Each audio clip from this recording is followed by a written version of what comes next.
Vamos continuar então com o nosso estudo sobre herança em C#. Nessa segunda parte da nossa aula de herança, nós vamos estudar então como os métodos podem ser sobrescritos. Então vamos criar um projeto. Vamos chamá-lo de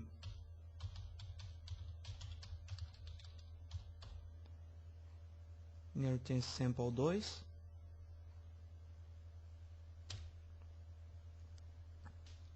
E vamos criar um outro exemplo agora, modificando um pouco o uso. Vou agora mudar, para não ser repetitivo, tratando de livros, né? Vamos fazer um exemplo mais didático, para que o aluno que não entendeu a primeira aula de herança possa, então, verificar esse segundo exemplo, para que nós possamos continuar com o nosso exercício, né? Vamos adicionar uma classe, e nós vamos fazer o seguinte. Nós vamos criar uma classe que represente os animais, ou um animal, né? A classe é Animal, ok? Então, o meu sistema quer representar um animal, então eu vou colocar o atributo public, para que ela possa ser acessada externamente, né? E está criada a classe Animal. Vamos supor que eu vou ter um atributo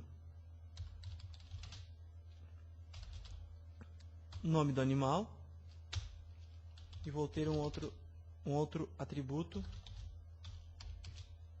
data, né, date time, com a data de nascimento do animal. Vamos então fazer aquele mesmo procedimento, encapsular essas variáveis privadas, né, para que elas possam estar acessíveis à nossa classe pública. Encapsulando, estou fazendo rapidamente porque é um exemplo que nós já estamos fazendo há bastante tempo, né? Perfeito. Então eu tenho dois atributos da minha classe animal, que é nome e a data de nascimento do animal. Bem, virtualmente, para o nosso programa apenas, eu vou criar alguns métodos agora. Eu vou criar um método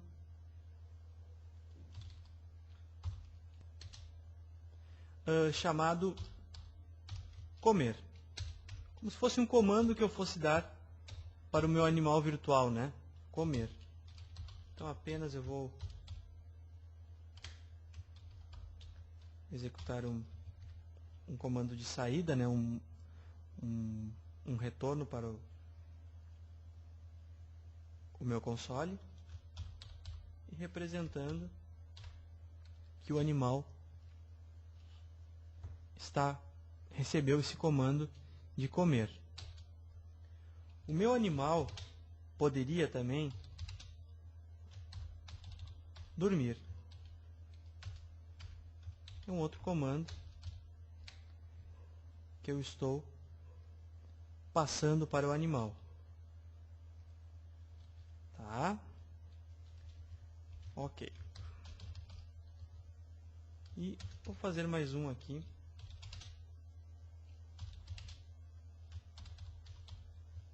Wake up. Seria acordar, né? Claro, essa representação é bem didática. É apenas para demonstrar a forma de se reescrever um método em C#.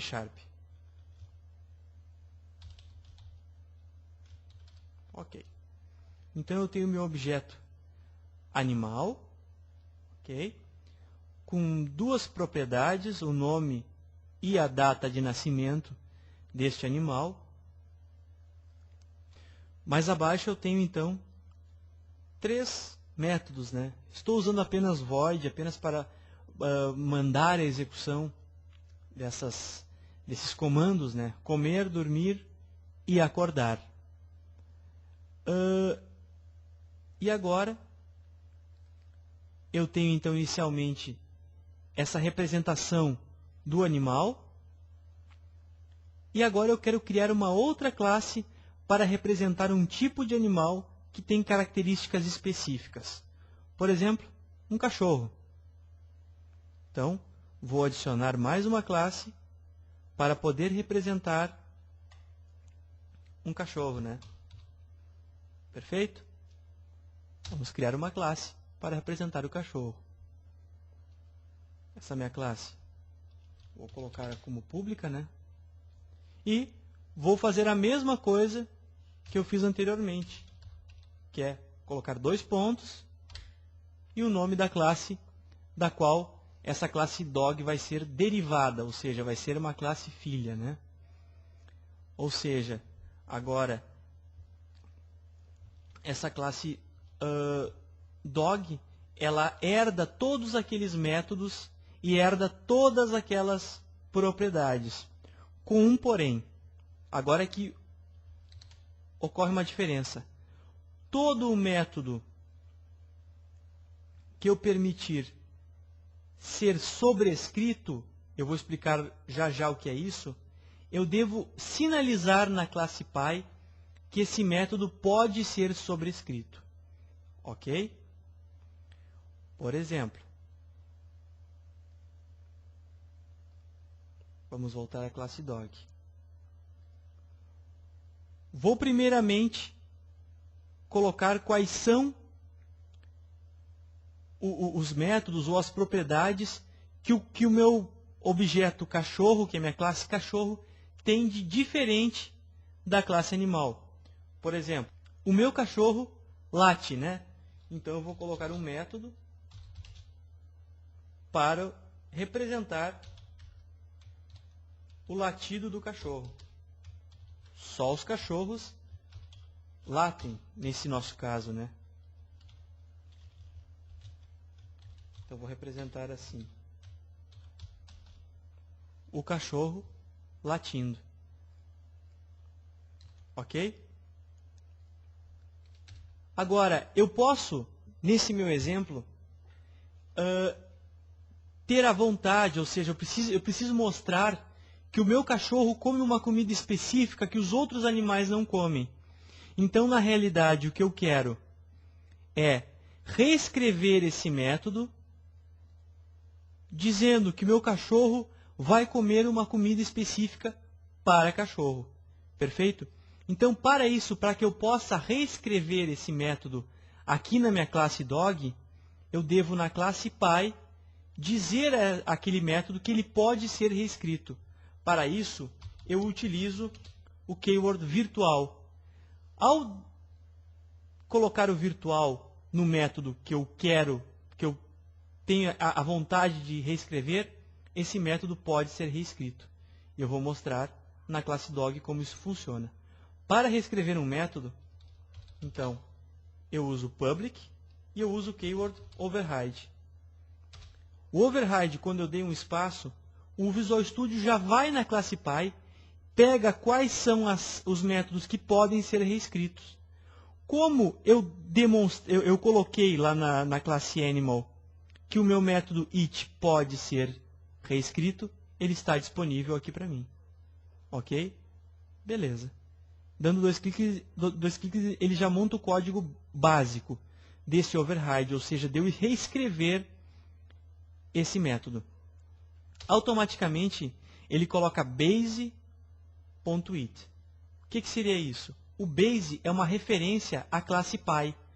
Toda vez que eu tiver um base ponto alguma coisa, ele vai disponibilizar os métodos que estão aptos à minha visualização nessa classe Py. Perfeito?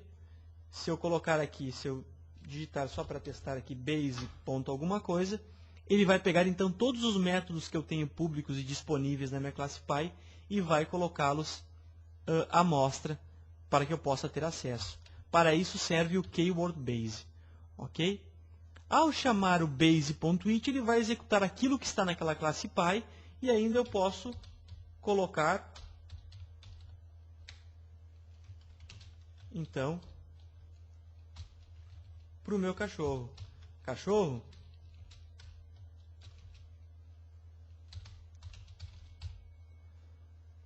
Você precisa comer comida de cachorro, né? Não comida de qualquer animal. Ok? Essa é uma representação, então, de como eu faço para sobrescrever um método da minha classe principal. Vamos recapitular? Eu tenho vários métodos, então, na minha classe Animal. Perfeito? E tenho várias propriedades. Porém, existem métodos, por exemplo, dormir e acordar, que todos os animais, de certa forma, da minha coleção, ou seja, do meu universo de animais, eles vão dormir e acordar do mesmo jeito. Agora, comer não. Eu tenho animais que comem de uma forma especial. Um exemplo desse é o cachorro.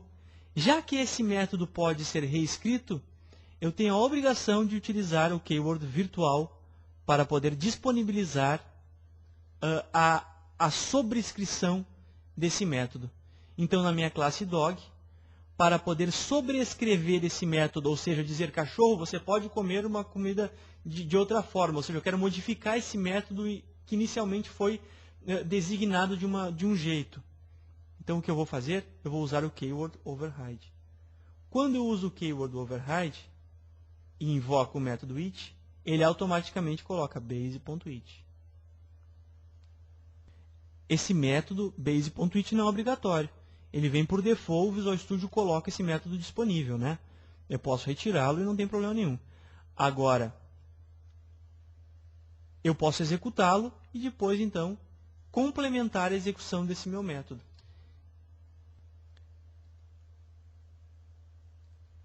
Ao vir no meu método main da minha classe program, quando eu for declarar um animal,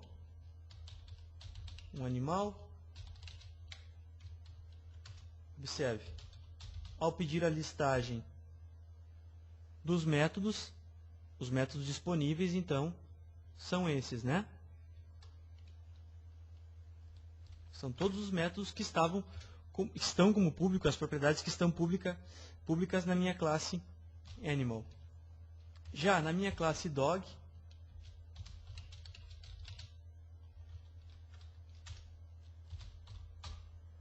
eu tenho, então, todos aqueles métodos e propriedades da minha classe animal e também o latido do cachorro, que é específico para a minha classe dog. Apenas recapitulando o que nós vimos na última aula, né? Eu posso pedir, então, para o meu cachorro latir e posso dizer para o meu cachorro comer.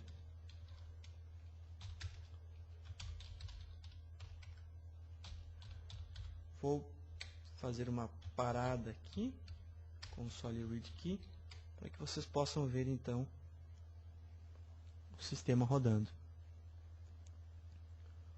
Ok? Rodando.